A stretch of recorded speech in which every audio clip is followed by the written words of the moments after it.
Welcome to the Know Your Ship podcast, presented by eHub. I'm your host, Frank Dolce. Hey, everybody. Welcome to the Know Your Ship podcast. Frank Dolce here. Special guest. Is that really the name of it? Did you really just intro it? That was the intro. I was in the middle of introing it, but then, unlike any other guest that I've ever had, you interrupted me. Know Your Ship. Oh, okay. All right. The Know Your Ship podcast. Okay. eHub is a shipping and logistics technology company. You don't need to explain what eHub is to me. I'm a big fan of Frank Dolce. I've read and researched the depths of eHub. How much time did it take you to read and research all of that? How much time? The time it took for somebody in this office to insult me and say, I need to do this podcast with a bag on my head. Oh, did you hear that? I apologize for... Would anybody like to admit to maybe saying that out in the crowd? One of our marketing executives said I should wear a bag on my head while we do this podcast. I think she just made like a light suggestion, like it's Halloween. Why don't you put a bag on your head? She said, your head looks like an ugly cabbage. We might as well bag it with a brown bag. It looks like you're a wrestler with those Cabbage Patch ears. Put on a... Yeah, she didn't. Anyways. She didn't. This is the one and only Hans Olson here with us today. This is a special edition of the Know Your Ship podcast because it's Rivalry Week. And we just thought it would be fun to do the rivalry. And in the state of Utah, I think the rivalry, the Utah-BYU rivalry, is unique. And you've been around football your whole life. You've been around the country. You've been involved in rivalry games. Am I correct in that? Is the Utah-BYU rivalry unique outside of, relative to collegiate football? Extremely. Because you have other rivalries. Extremely. And I've been around a lot of different rivalries. And I've had teammates in the rivalries. And nothing is close to what BYU and Utah is.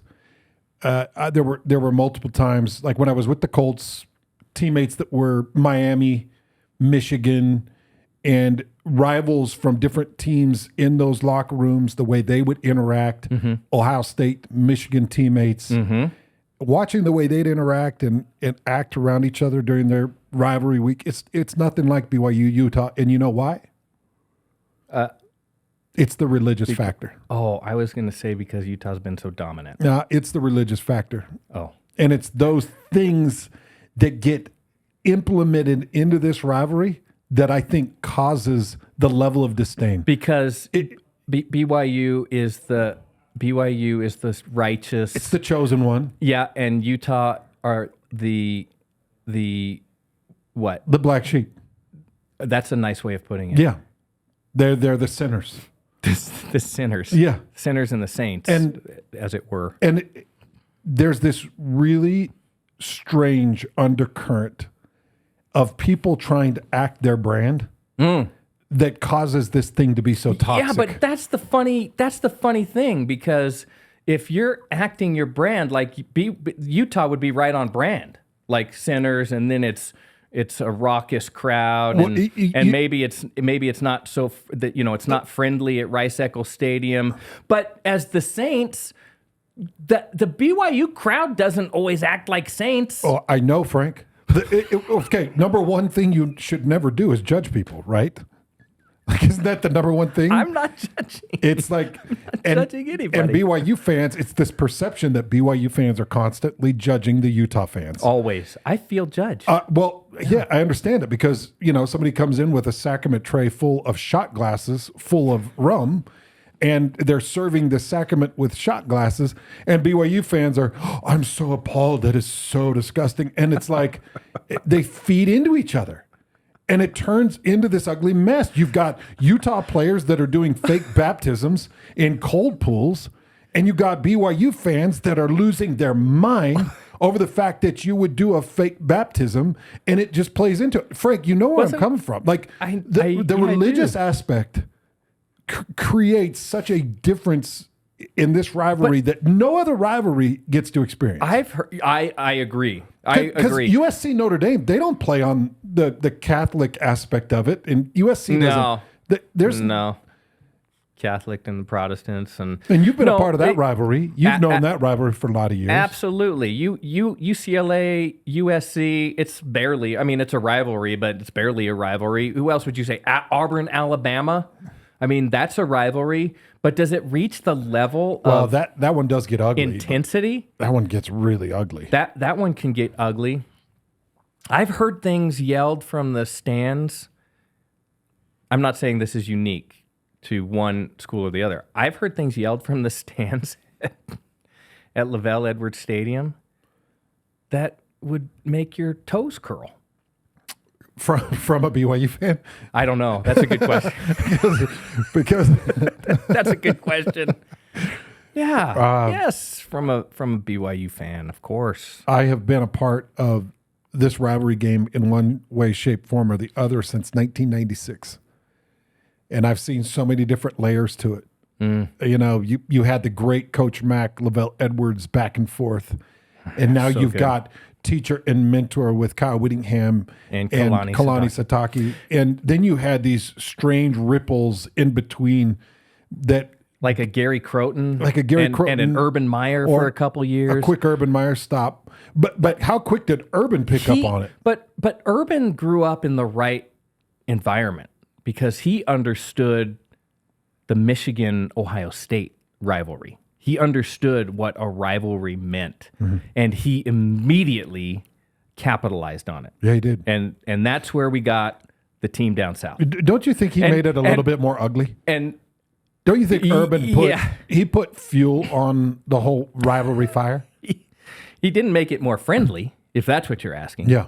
The team down south really got under the skin. I had several BYU fans, people I know and friends, who said, "Why do you say that? Why do you guys say that? That's so disrespectful." And then my answer was, "That's why." Because of you, it's just want to stir 'em driving up. you. Yeah, it's driving you crazy. You want to stir him up. And so I like to say that now, and just for fun. I Just say to stir that. him up. Just fairly That's regular. Frank Dolce. Okay, Frank before Dolce is the ultimate stirrer. stirrer of the pot. You love to like stir. Bob Marley, just stir it up. The first thing you say to me pretty much every time you see me is something negative. Every single time. And you've got me worried about my teeth. Now you got me worried about my body. I told Frank I lost 50 pounds. He said, I would have thought more like 5. We recorded that. That was recording. Was it? Yeah, that'll be a clip. You can post that to your social Such a media. jerk, man. I feel like you and I have a relationship where we can be objective with one another. You asked me when we were doing a broadcast one time if I had surgery on my eye. I know. For heaven's sake. Looks like you have a corneal implant. Let's see what I mean. It does. Like, that's hurtful. It does. It looks like you have a fake eye. I can't manage that. It's called surfer's eye. Have you ever? It's a pterygium. Have you ever put your ankle on video? Have you ever? There's not a lens. There's not a wide lens wide enough to put my ankle on. But we can get every single one of those teeth on a camera. I'll That's tell the you that problem. right I'm trying now. not to smile so nobody can see. Don't show those baby teeth. Frank said that I've got short, stubby teeth. Now I'm embarrassed. I don't eat sunflower seeds anymore because I don't want to stub them out anymore. Corn nuts. No more. Can't even suck on a Jolly Rancher without thinking of Frank. Hey, let's give a little background so people have context. All right. You started in Idaho. Mm-hmm. You were a football star and a wrestler. Did you do track and field? I did. A multi-sport athlete. Your aunt, I believe, ran the candy shop or the fudge shop. My mom. Your mom. Yep. And then you worked there. Vaughn's Candies. Yes. Yep. I love that story. And then my favorite part of your story is that you are the nephew of an individual that I adored as a football player.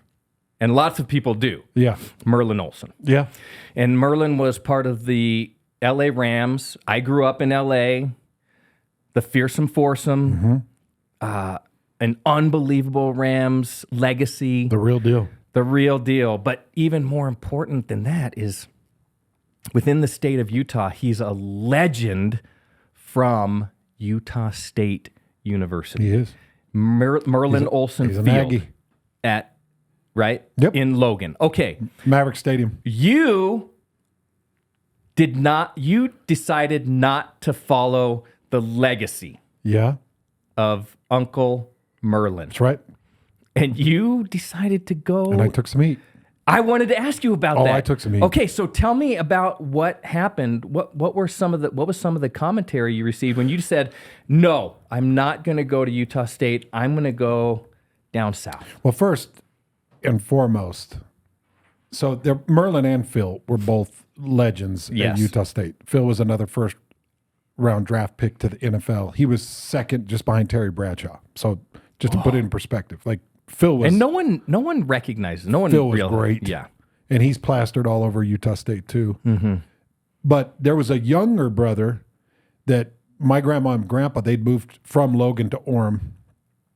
And the younger brother, Orrin Olson, ended up playing football at Orem, and then he went to BYU. Gotcha. So he blazed a path to BYU. Utah State was in such bad shape when I was coming out of high school. John L. Smith, they were getting maybe 2 wins, and they were struggling. But he was so entertaining. Dude, John L.? Yes. Oh, John L. was entertaining. But John L. Smith was, I mean, let's tie this back to Utah a little bit. He was the coach during the Crotchgate incident with Fuamatu Ma'afala. Oh, yes, that's true. I think that's true. That is true. Yeah, that's true. Anyway, okay, there you go. Now we tied Utah back into this. So I had verbally committed to Nebraska. They were back-to-back national champions. Tom Osborne was in Idaho. Yeah. And I committed to him in Idaho, and I was like, yeah, I'm coming. And Lavelle Edwards came in late. BYU came in late. And I was like, let's go. Let's do it. I knew Orrin had played there. I knew a little bit about Lavelle. I did not know the backstory on BYU. I just was not overly familiar with them. And I showed up on campus in 1996, and we went to the Cotton Bowl 14-1. And, you know, that's the last time BYU beat Utah by double digits. Did you know that? No. 1996 I can't remember that far is back. the last time BYU had a double digit. You were on the call. You're darn right I was. In Were you wearing that? 1996. Were you wearing the favorite bib uniform back then? They got rid of the bib. That was a terrible The country uniform. outlawed the bib. Yeah, well, they should. Oh, it was not that I mean, bad. that is one of those things, like, that should have been a federal The bib was offense. not that bad. What are you talking about? That was the worst uniform I feel in the like- history of uniforms, and I'm talking about really bad uniforms. I feel like people have given it a bad name. It was kind of a nicer outfit than It most was not. say. It looked it was terrible. Yeah, but you could plop down and eat a rack of ribs and not worry about the sauce. That's nice. Yeah, there's a benefit. As messy as I Let me was. ask you. Let me ask you this: Tom Osborne, Yeah, legend. legend. Lavelle Edwards, Legend. legend. Of all the BYU people that I know, including you, no one compares to Lavelle Edwards. For you. He's by far the greatest. How did he get that label? Because it took me 5 years to even get you to call me a friend. How did Lavelle get that listen, so quickly? To be fair, I'm not sure that that's happened yet, but we're getting there. We're moving People along in your that. family have called me a friend. We're moving along. My family is pretty soft. Like, they're soft. They are. You know, And they think I'm nice. I think you have to earn it. they right? think I'm funny. Right. So Yep. They always say to me, that Hans, he's a really entertaining guy. He's a nice guy. for some reason, our families liked us before maybe we've liked each other. That's probably And that's helped us come together. probably true. Lavelle Edwards is the best. But And he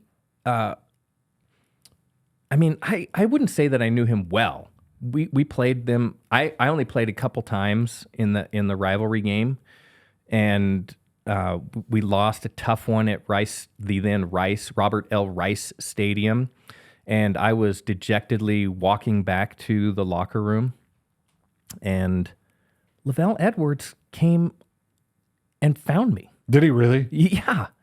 And That's a cool story. he gave me a hug, and he said a few very nice things, very brief.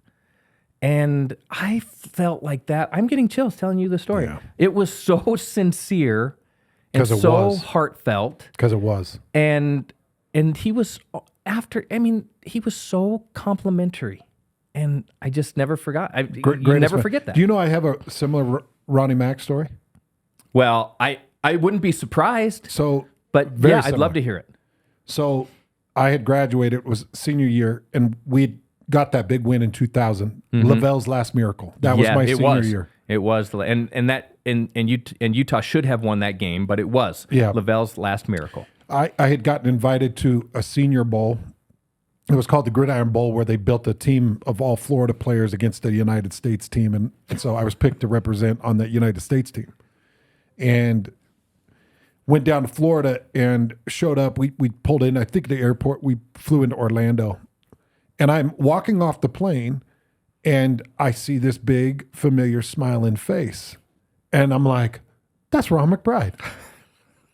And I'd never met him, Frank. Really? I had never met him face to face. He beelined it right to me. And he said, I am so happy to see you, and gave me a big hug. And then gave Amanda a big hug, my wife. And he was like, I'm so happy to see you, and I'm so glad I don't have to coach against you. And, and he could have been so ornery and hateful and vengeful, because I played really well in that game. I played really well. I think I had a sack. I had a pressure on the final snap that was a desperation throw. I played really well. He could have hated me, but gave me so much love, and I fell in love with the guy. Yeah. And I loved him ever since. And I get to do radio with him now. I know. It's great. Every Friday. Well, but that's the thing about, in fact, I wanted to ask you about the great coaches in the rivalry. We can talk about that a little bit. But those two together, Lavelle Edwards and Ron McBride, are iconic in the rivalry. And I think the common bond with those two guys is they just love players. They love the kids. They love the players, and it doesn't really matter who you play for or whatever. And I don't know. That it was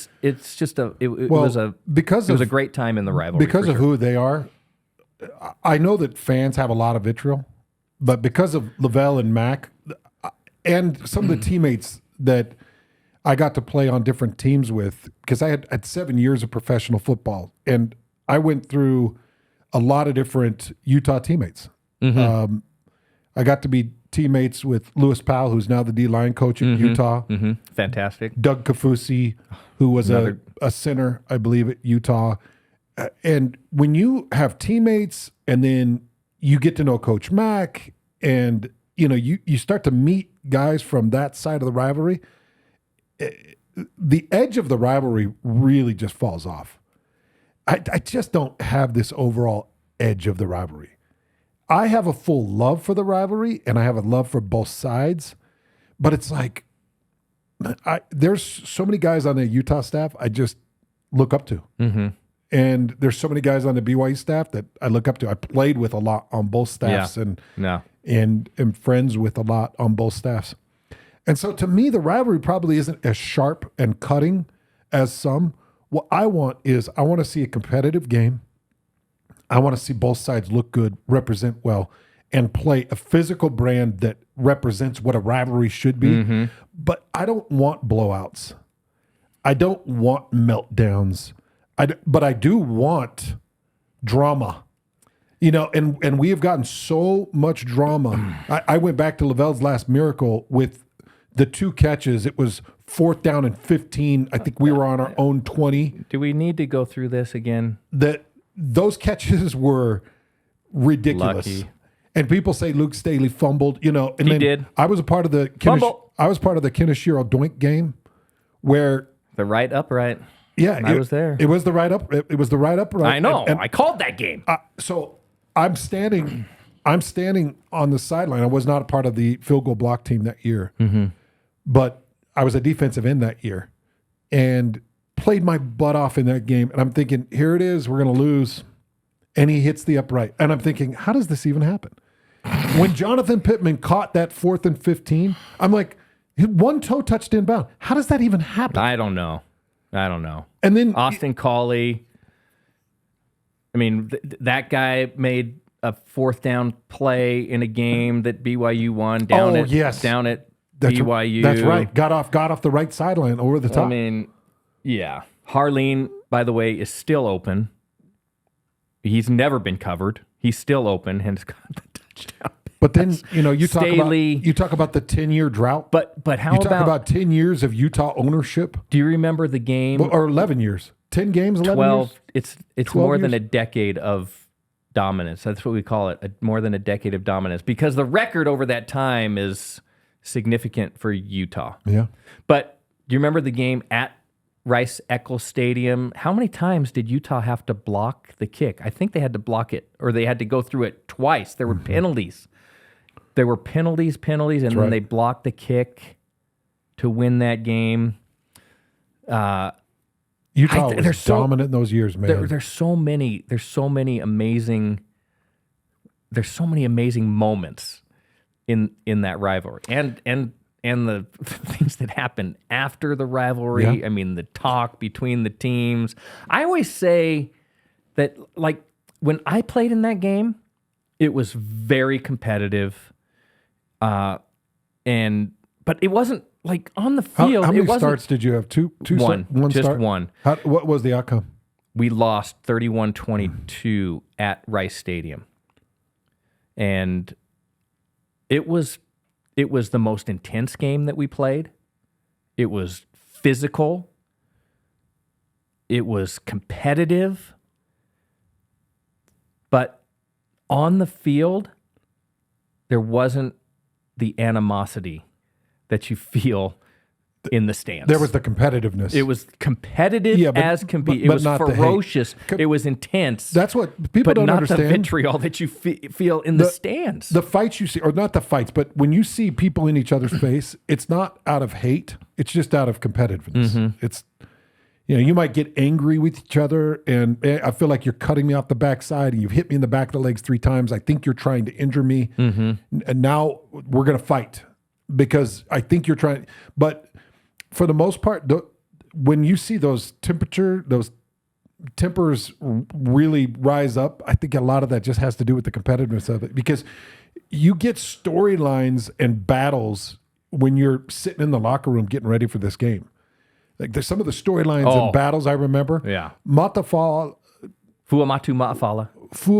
Malafala versus Henry Bloomfield. That's the one I'll always remember, because Henry had an edge and was sitting in the locker room and was saying, I'm going to teach him. And I know that Matafala was in the other locker room saying, I'm going to teach him. And like, you build these storylines in the locker room, and it's so much fun. It's a great rivalry. And I think one thing that I would like to mention about that is we hear lots of things happen after games, interviews. I mean, the Max Hall thing is infamous. And that's happened on the Utah side as well. Probably the most legendary. Max Hall is legendary. It was the interesting thing about that is, to me, that seems mostly directed off the field.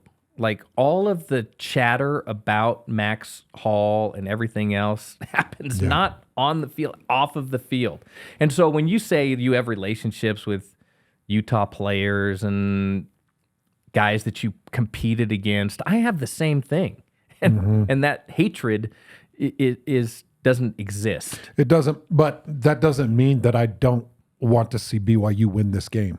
Oh, and as fiercely as you do. It's still deep rooted in me. Absolutely. I want to see BYU win this game. I don't like to go to Provo. I don't like to walk into Lavelle Edwards Stadium. I don't like the atmosphere. There's nothing that I like about it. Nothing. I want to get in there and take care of business and get out. Absolutely. That's not against Where does that come from? just being a part of that. The there's one you there's lost a couple was things. At, was there's the, a the couple one you things. lost was it at LaVell Edwards Stadium or? No, it was at Robert Dale Rice Stadium. There's a few things about that. One is during my time, Utah was always the underdog, and not only when I was a player, but when I went into broadcasting, Utah was always the underdog, and the stuff we heard from the other side was infuriating. This is that we don't even know if we consider this a rivalry game anymore. We've been so dominant in it. That's what we heard from, and then stuff like Lenny Gomes, which is the classic. Yeah, those guys are a bunch of losers. I'm going to be making $50,000 or $60,000. They're going to be pumping my gas. Incredible. Lenny was my hero.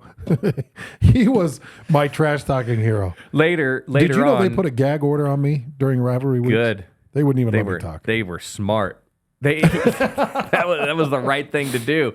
Lenny then later famously applied for a job at the University of Utah on the coaching staff. Is that true? That is true.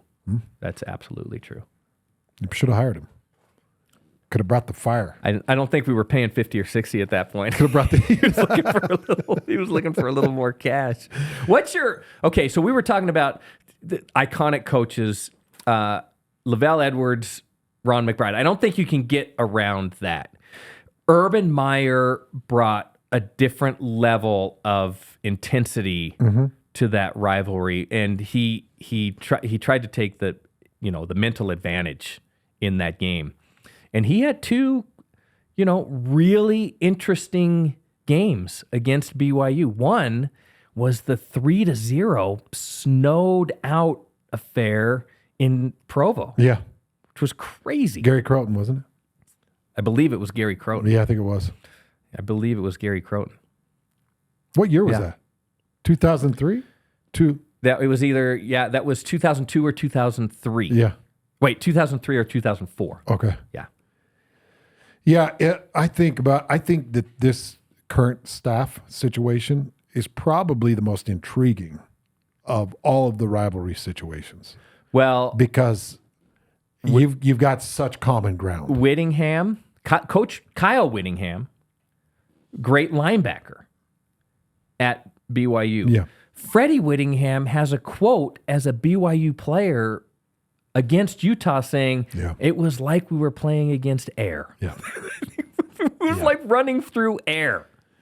And now he's, of course, the tight ends coach. Freddie's great, man. At the University of Utah. And then you go over Kalani, great player at BYU, but he made his mark as a defensive coordinator at the U. Yeah. Jay Hill, special teams coordinator at the U. Special teams coordinator at the U, and fantastic football player. Justin Inna, Sione Pua. Sione, that's that one kind of makes me heartsick. You want me to really get you one? I don't know. Do I? Deep. Gary Anderson. Oh my gosh! What is Gary Anderson doing? He's an employee for the Brigham Young University Cougars. I know what he is. And he's an absolute dog. He's a mastermind. And I think that... I love Gary Anderson. Well, look, think about where BYU's defense is this year. And Gary Anderson comes along. Chad Kauaha is in that office. I know. Great defensive end for the University of Utah. That's your office. Well, you're welcome. I look at this... You're welcome. I look at the coaching dynamics right now. This is the most unique crossover dynamic that you'll ever have. These men know each other better than they probably know their own kids. They know their football acumen.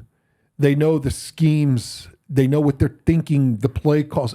They know Aaron Roderick as well as Aaron Roderick knows himself. We didn't even mention Aaron Roderick. No. By the way, the interesting thing about the dynamic now... Again, another crossover coach. Roderick. Yes, Roderick coached at the University of Utah, played at BYU, coached at the University of Utah, now at BYU as the offensive coordinator. So these guys are all friendly.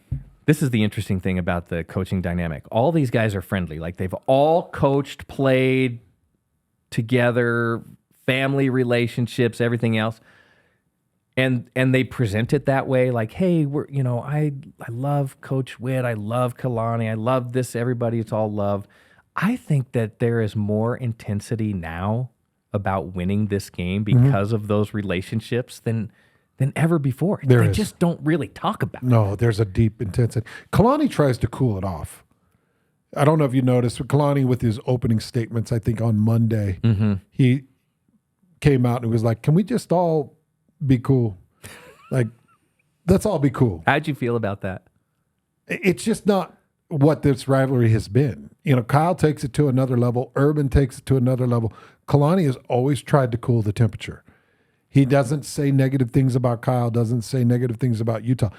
Kyle doesn't necessarily say negative things about Provo. He just won't say the name. He just, it's that wrinkle that that you mentioned. All you have to do is say the team down south, and it's like calling it's like calling you ugly, fat, and hairy. It's horrible. It's all that stuff.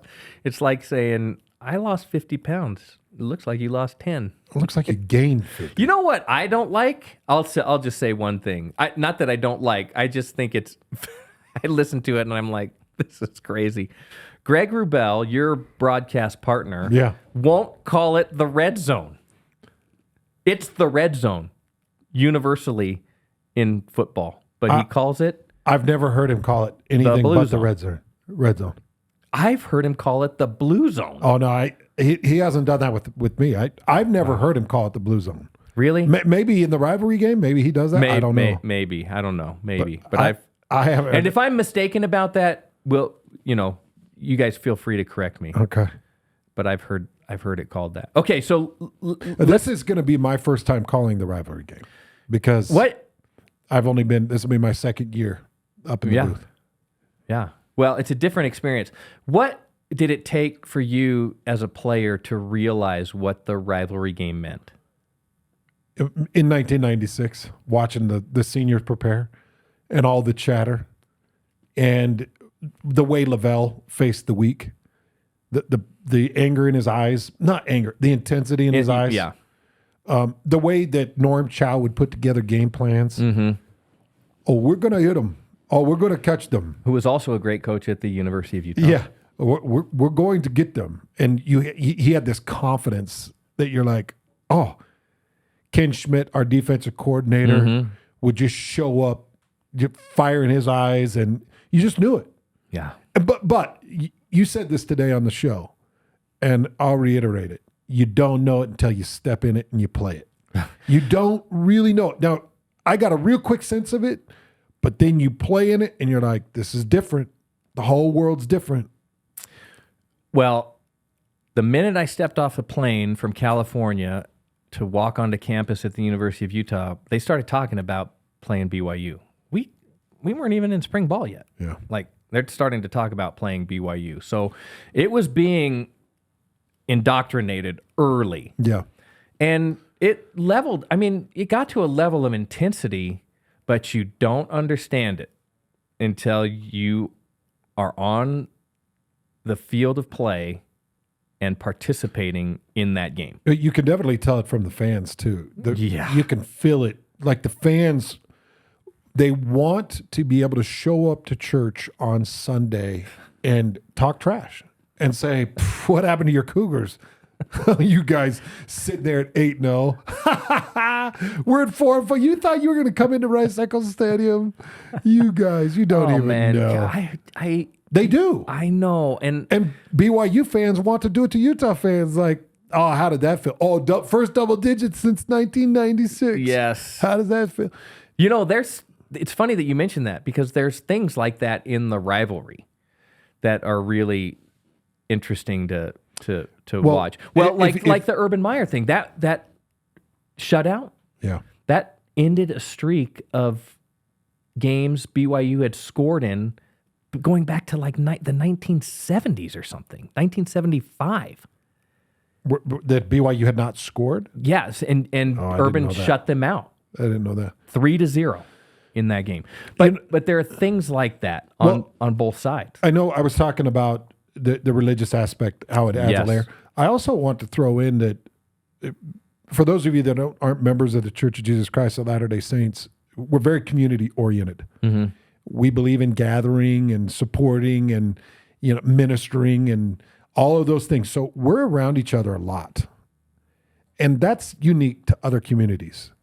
I don't know how that is with Ohio State and Michigan, how much they interact with each other. Mm-hmm. In this state, we interact. Mm-hmm.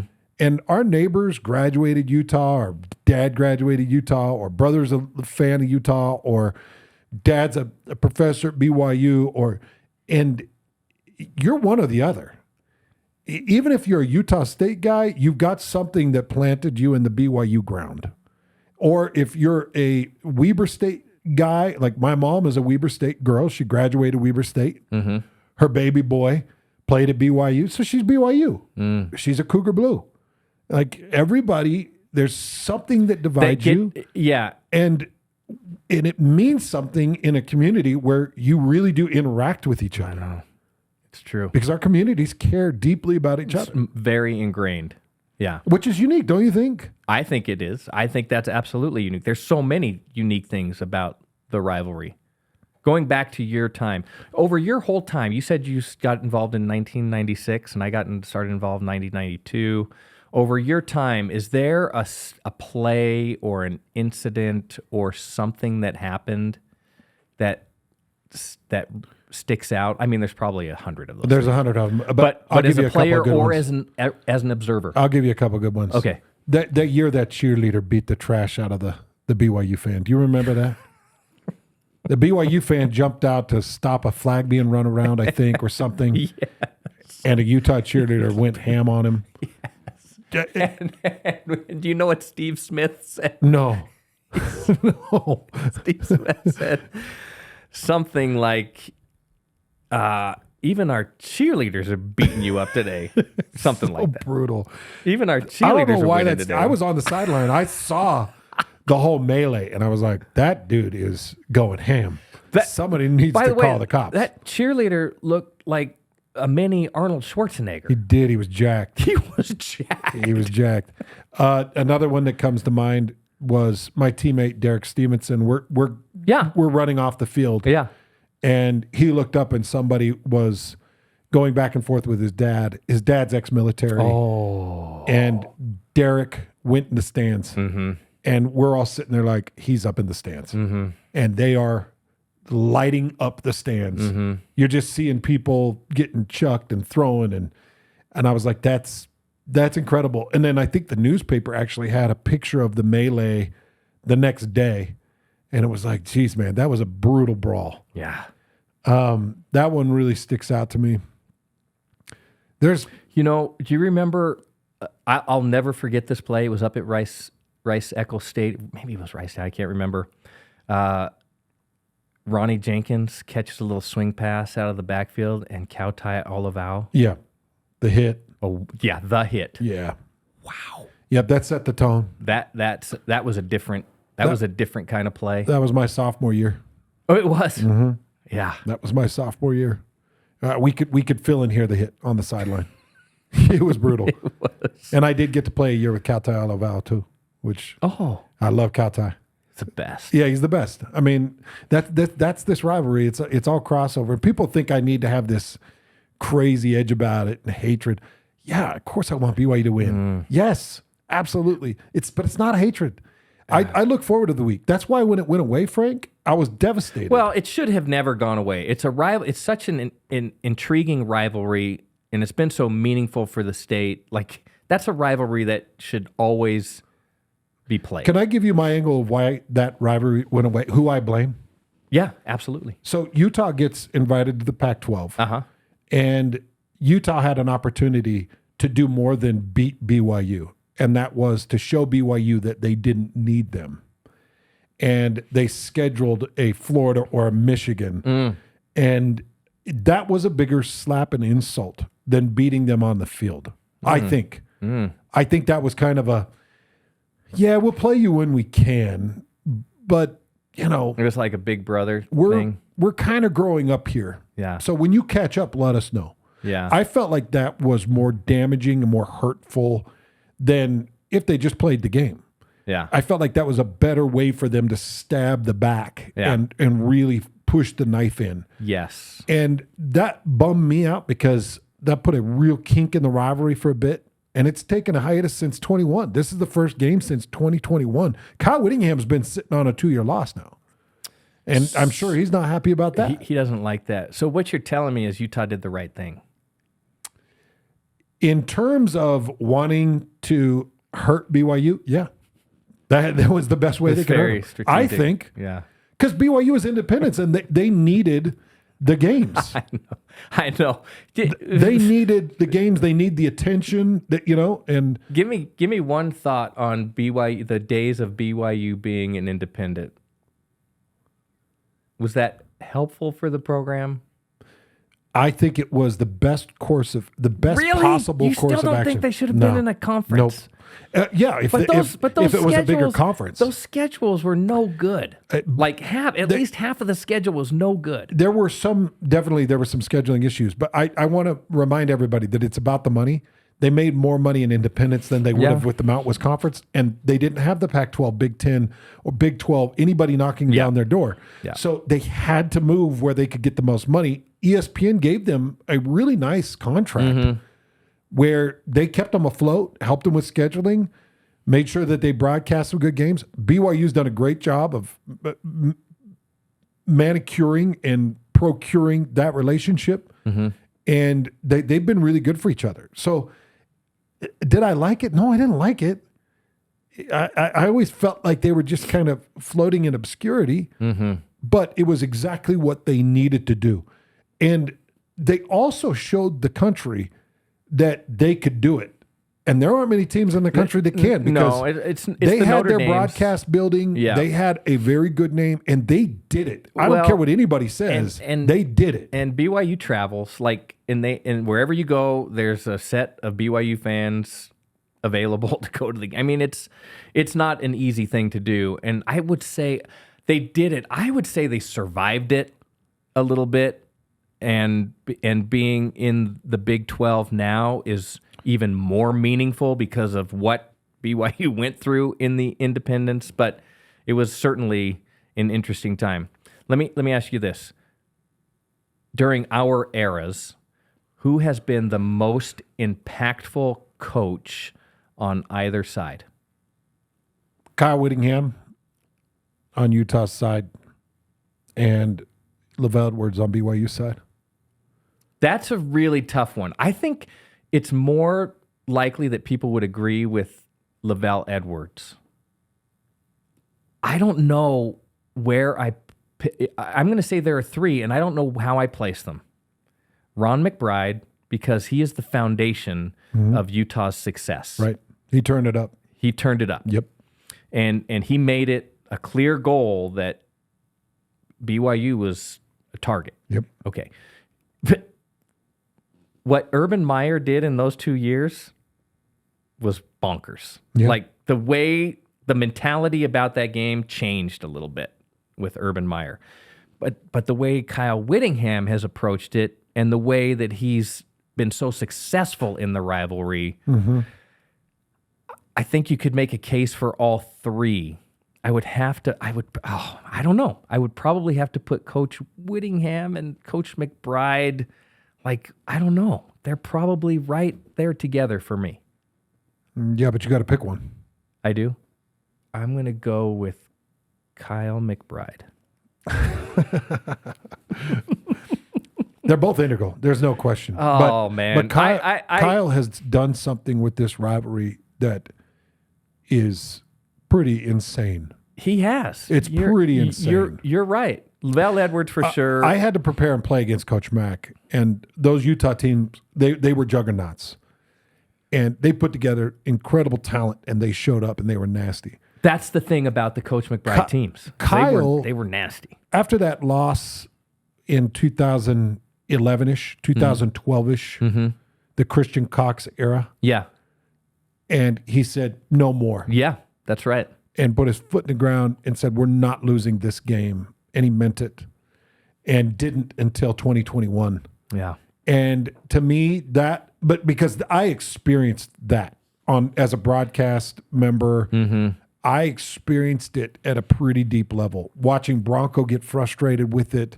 And Bronco, as competitive and nasty as he was, maybe as a competitor, could not match the competitive will of Kyle Whittingham. Wasn't that interesting? Kyle would show up at a charitable golf tournament, and he would load his golf team just to beat Bronco Mendenhall's team and spared no expense because he was not going to lose. Was it the precursor to NIL? Yeah. This golf team. It's golf crazy. team he was putting together. Yeah. It was Kyle Whittingham's level of competitiveness is ludicrous. He asked me one year if I was interested in playing in that match, and then he made me show him my handicap, and then he kicked me off the team. I didn't even make the cut. That's how competitive he is. He wanted ringers because and he got him. He wanted to win. He never wanted to take his foot off of Bronco. He never wanted to take it off. Yeah. And I don't think he does with Kalani either. That's the thing I'm talking think he about. That's does. the intensity of this rivalry. They're all friends and they work together and they love each other and but there's no question that maybe of all of the coaches, Coach Whittingham wants to beat Kalani more than anybody else. And the same with Kalani is he wants to show Coach Whittingham, look, I can handle this. But my wild card in this is Aaron Roderick. This year? Yeah. Okay, are we going to move to this year? I know because we're already an hour in here. You keep chatting and you say interesting things, and then I keep following up. So Aaron Roderick is the wild card. Why is he the wild card? This is the year. By the way, everybody knows what's happening. Utah is on a 4-game slide, 4-4. They came into this season, first year in the Big 12, with very high aspirations, and it's gone completely upside down. And BYU brings in a team that was very lightly regarded coming into the season and find themselves as one of only 3 or 4 undefeated teams left in the nation at 8-0. We're on. They have a bye week, and then the game is upon us. And on paper, this is a clear victory for the team down south. Just say it. I'm not. I will not. BYU. The boys in blue have a clear advantage in this one. Yeah. In all the statistical categories other than defense. But defense, they're not far behind. But it's the rivalry game. And how many times in the history of this game, even since we've been involved, 30 years, has the underdog thrown an upset? 50% maybe? And not only that, there's not even like a real home field advantage. No, the two wins that I had when I played were both at Rice Eccles. Yeah. That Kaneshiro Doink. And Lavelle's Last Miracle. Those were my 2 wins. How about that? Your 2 wins have a iconic title. Iconic title. Yeah. Kaneshiro Doink and Lavelle's Last Miracle. Which, by the way, I think that the iconic titles are what really delineate great rivalries. When you can label something and just say a word, Andrew George is still running. Harlene's still open. 34-31. Yeah, that's what I think really identifies it, separates it. But yeah, I think Aaron Roderick's a wild card. How so? Because Kalani plays it cool. He stepped on the mic on Monday, and Kalani's like, hey, look, keep it cool. People don't see the fire that burns in Aaron Roderick. It's a competitive level of fire that goes so deep with him. And he is a mastermind. He has put together now 3 quarterbacks over the last few years that, 3 quarterbacks over the last few years that have done real great things. Jaron Hall, Zach Wilson, and now what you're currently dealing with. Retzlaff. That's right. Jake Retzlaff. And so he's built these incredible quarterbacks and great offenses. And this is a really dynamic offense. What do you think about the T-shirt? It's a tough offense. For Retzlaff. The BYU. The BYU. Well, for a while I was like, well, I better not say amazing. But then it's not he made it. And I was like, oh. No. I don't say that disrespecting at all. Oh, no, because No, I think it's great. he made it. Yeah. That's his title. The BYU is his title. And that's it's amazing. phenomenal. It is phenomenal. It's great. But Roderick, to me, is the wild card because I know Roderick cherishes family and friendship. I know that. But he's got a competitive fire that burns where it's like, if I've got to lose a friendship, we got to win. But the other thing about Roderick is that he is working, especially in this matchup, with a little chip on his shoulder. Always. Because he was a longtime offensive coach, offensive coordinator, co-offensive coordinator with the University of Utah under Kyle Whittingham, and was essentially released from that staff. I don't remember because I remember he was like leaving for Washington or something. Or, yeah, it was. And I remember there were a couple times, but yeah, the separation. I don't know if there was animosity. I have no idea. I can't really play into that because I don't know the depths of that. But what I can tell you is, Aaron Roderick is one of the most competitive human beings that lives on this earth. That he's deceptive about it. Like nobody would look at him and be like, "That's the most competitive dog on this." That dude, Roderick, is a dog.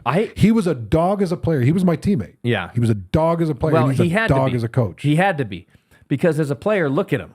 Like he's not the physical specimen that is going to be super intimidating or overly athletic and go out and just wow everybody with his speed and versatility and grace and all of those things. No, he had to be. Yeah. And by the way, those are the guys that typically make the best coaches, are the guys who just had to go figure it out. And that was And I'll Roderick. tell you why.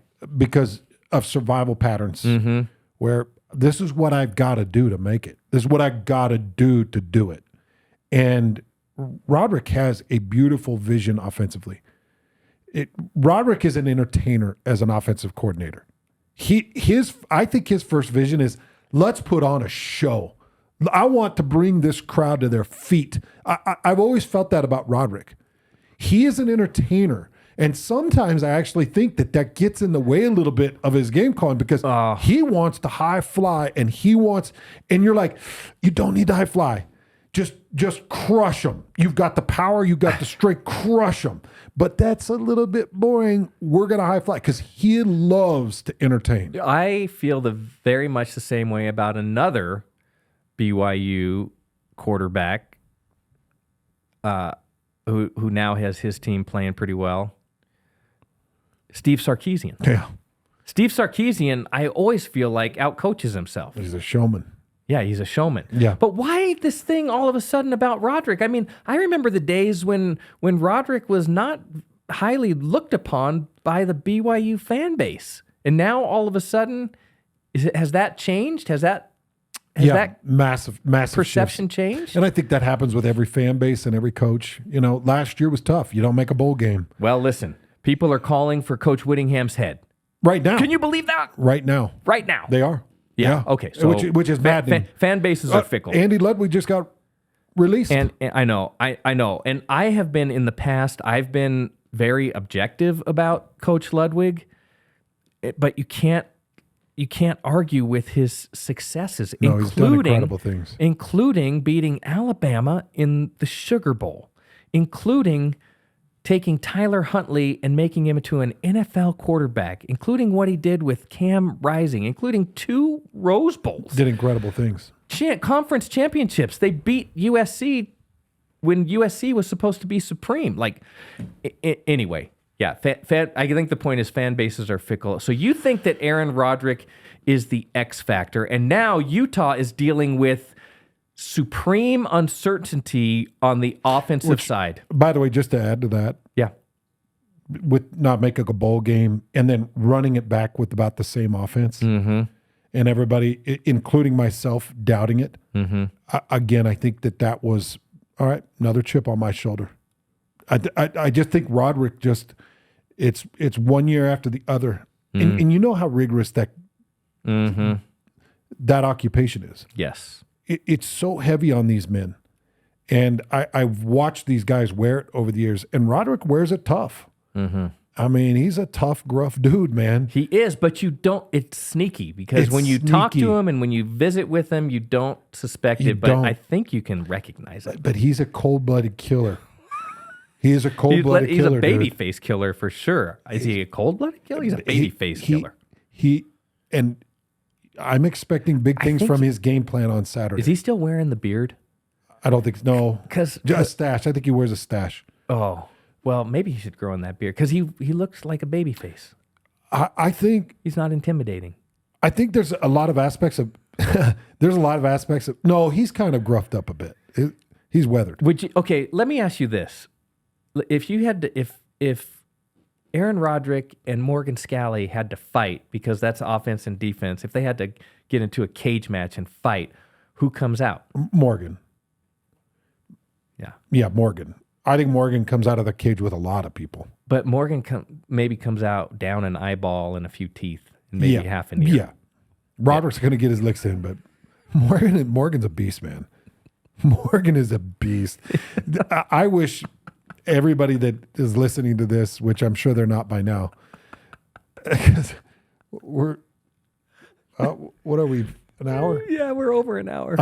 We're just going to go a few more minutes because it's so good. Well, I'm telling you right now, I wish people could get to know these coaches and what makes them tick and how deep their energy and how deep their competitiveness goes. You know these guys, like Morgan is a beautiful human being. He is an incredible human being. And he will cut your soul out as a coordinator. When you are fighting for breath, like just give me one play. Here comes 7 down the pipe, and you lock one-on-ones, and you go cover 0, and you just go for the jugular, and he knows when to do it. Yeah. Or Excellent you're like, timing. oh, I just need this one play. Oh, he's going to be aggressive, and you go to hit this play, and you've got a fogged out coverage where you're clouding or disguising, and then you throw that stupid pick to Paul Kruger.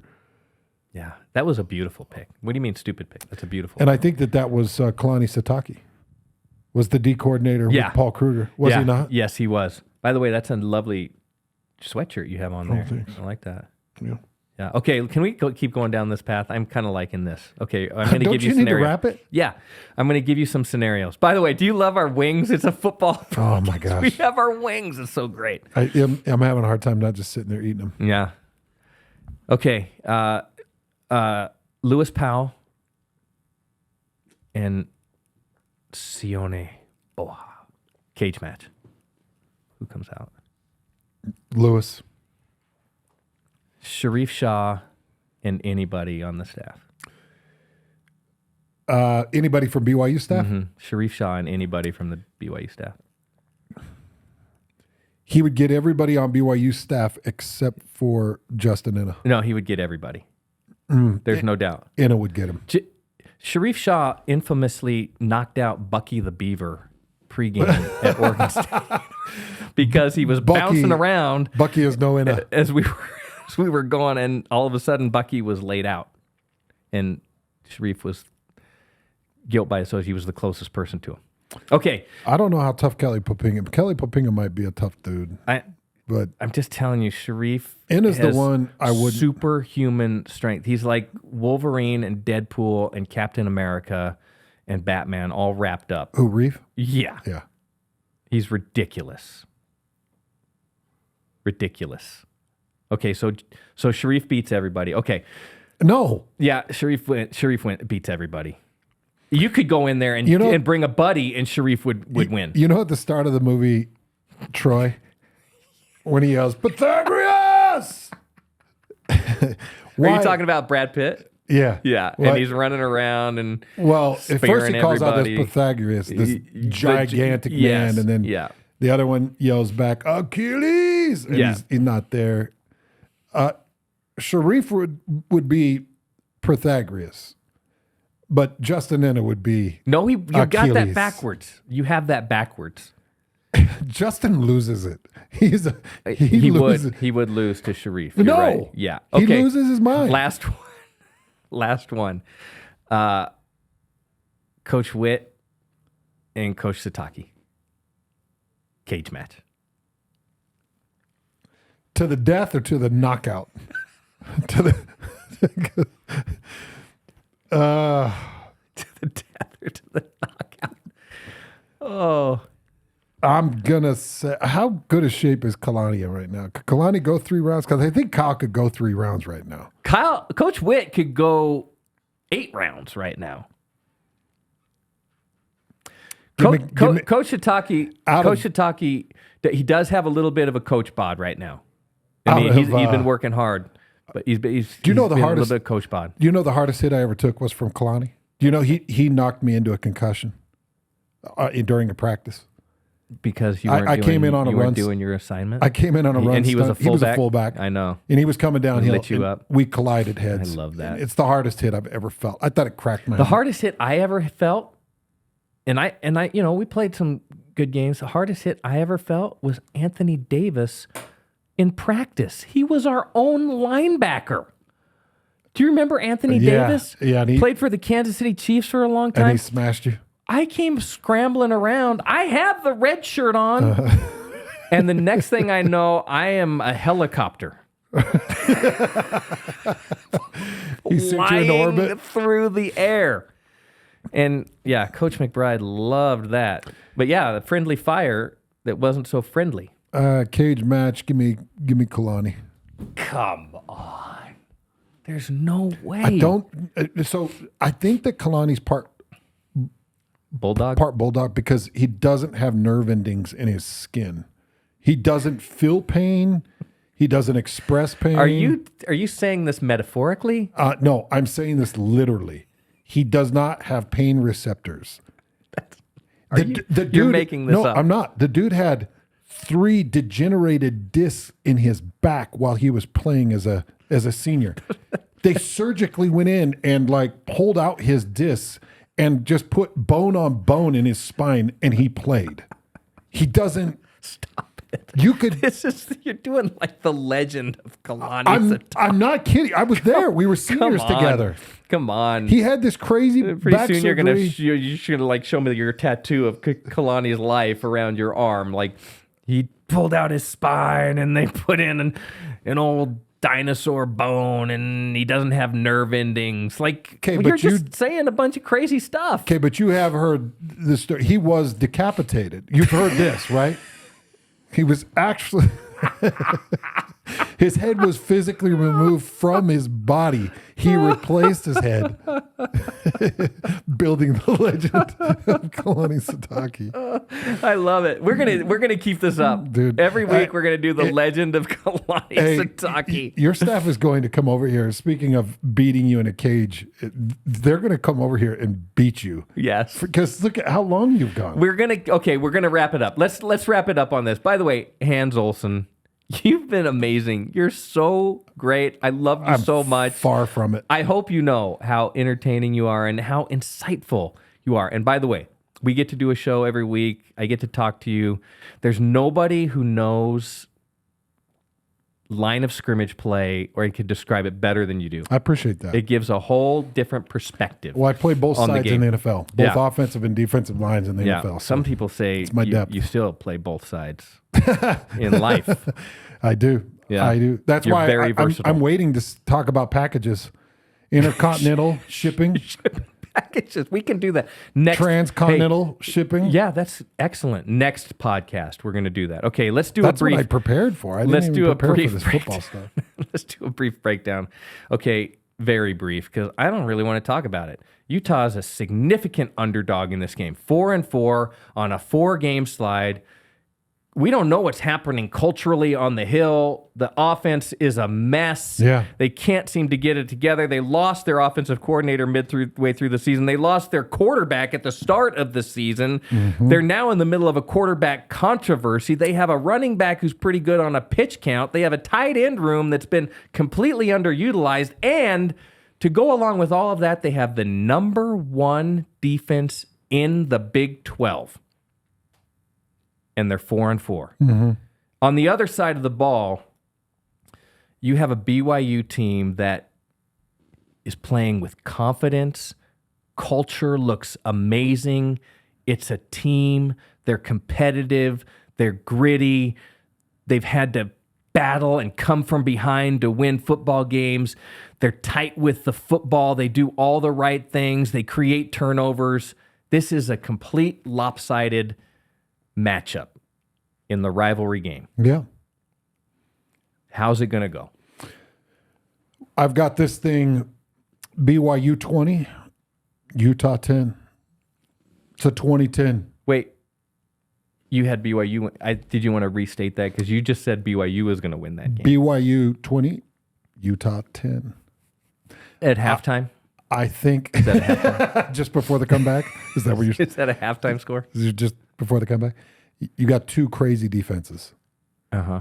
And I think there's going to be crazy plays. And I think this is going to be the first double-digit win for BYU since 1996. Utah has just found themselves in a very tough situation right now. I think they would admit that. I love your optimism.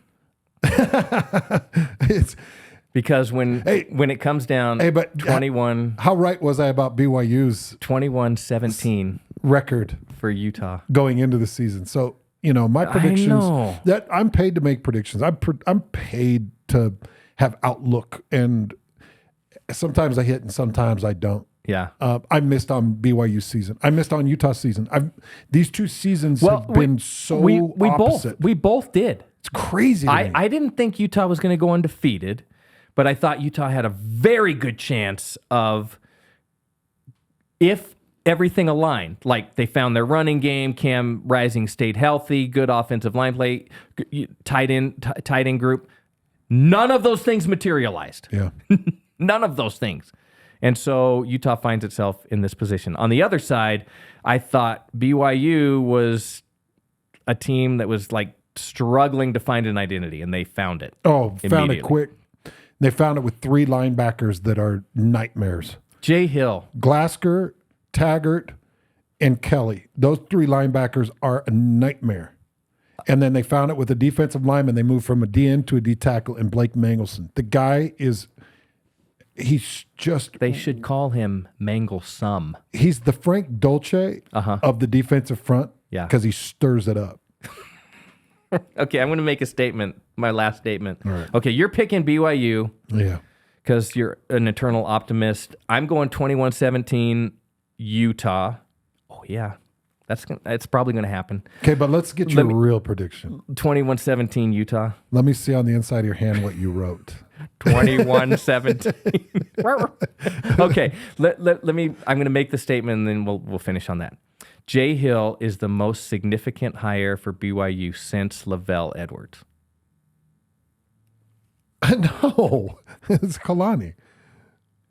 Kalani is the most significant. Jay Hill is the most significant hire. I think Jay Hill is an incredible hire that was made by Kalani Sitake that was the second most significant. I would be willing to say this. If Kalani Sitake Bronco doesn't... was great, by the way. But Kalani Sitake doesn't hire Jay Hill, BYU is not 8-0. No. There's a chance that people are calling for Kalani's head still. Don't forget, we're not too far removed from the time when people were like, Kalani is the best person I know, but he's not a head coach. And now, look where he is. Look what he's accomplished with that significant hire. Proving everybody wrong. I love Kalani, by the way. He is the best guy around. He's the best person. And he's an incredible hire. But he's not as incredible as Jay Hill. Are we going to agree on that? Nope. Agree to disagree? Hands. Outside of Lavelle, it's Kalani and then Bronco. And then Jay's. Bronco was an incredible hire. I know I just threw you into another hour of podcasting. No, I'm going to finish. I can't even talk about that because Bronco always wore that crazy T-shirt on the sidelines. Yeah, Bronco, Where's Bronco going to end up? it's so weird. Since he left, I've become all emotional about him. Like he's just look at what he's doing in New Mexico. That's it's like, just weird. That's like separation makes the heart grow fonder. but how If many- you were here, you would be hating him, but now he's gone and you love him. But how many head coaches actually truly do care about raising a man? Because when we get down to the brass tacks of Bronco, I don't give a crap what anybody says. I truly believe his main inspiration was to raise a man. And not win a game, And look, raise a man. All And that's cynicism unique. aside, that is the most important trait for a coach. And you have kids, I have kids, and when our coaches, and they all are athletic and play sports, and when our coaches let us down in that area, that is the most disappointing thing. When they aren't teaching kids how to be adults. It's horrible. Yes, girls to be women, Yeah. boys to be men. Yeah. That's the most, and it should be a sacred thing for coaches. I believe that Coach Whittingham falls into that category. Kalani Sitake falls into that category. There are a bunch of coaches who fall into that category. But you're right. I think Bronco Mendenhall was special in that way. He was. So big hire. But it's going to be a good week, man. But it was Jay Hill. Cannot wait for next week. Listen, it's the only week of the year when I don't like you. It's all right, man. But I love you every other week of the year. Because your insults really landed today for some reason. They really landed. Well, they were. Your attack on my hygiene. I think they were strategic.